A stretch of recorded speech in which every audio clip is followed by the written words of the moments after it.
ये है साबूदाना, एक ऐसा खाना जो हम फास्टिंग में खाते हैं। लेकिन क्या आप जानते हैं कि ये बनता कैसे है? आज हम आपको ले चलेंगे एक फैसिनेटिंग सफर पर, जहां कसावा रूट से लेकर छोटी सफेद मोती जैसी गोलियां बनकर तैयार होती हैं। साबूदाना असल में कसावा रूट से बनता है, जिसे टैपियोका रूट भी कहा जाता है। ये ज्यादातर ट्रॉपिकल एरियाज में उगाया जाता है।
किया जाता है, जिससे एक गीला पेस्ट या पल्प बन जाता है।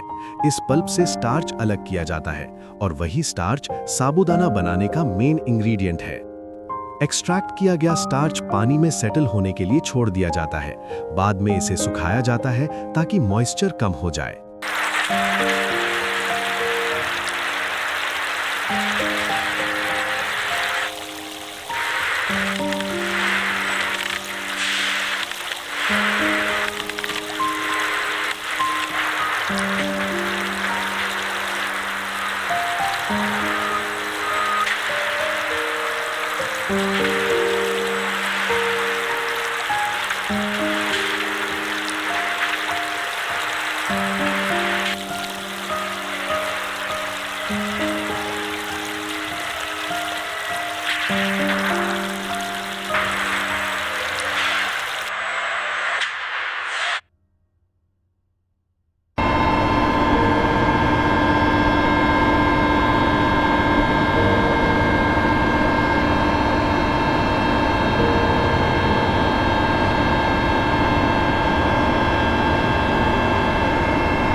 अब आता है सबसे इंटरेस्टिंग प्रोसेस।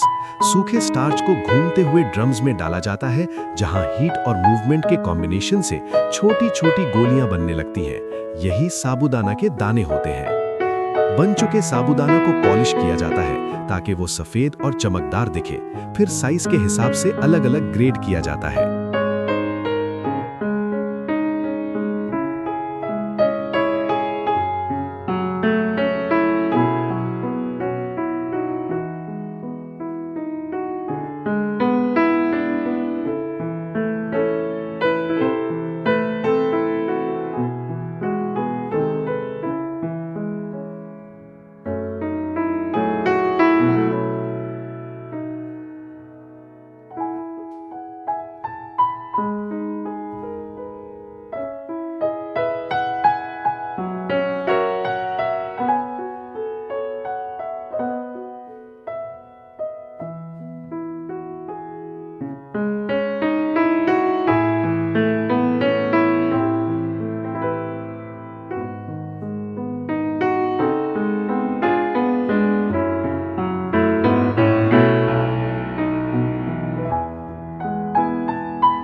आखिर में साबूदाना को हाइजेनिक कंडीशंस में पैक करके मार्केट के लिए रेडी कर दिया जाता है। तो ये था सफर एक सिंपल कसावा रूट से लेकर आपकी प्लेट तक। अगली बार जब आप साबूदाना खाएं तो इस इंटरेस्टिंग प्रोसेस को जरूर याद रखें। लाइक, शेयर और सब्सक्राइब करना ना भूलें।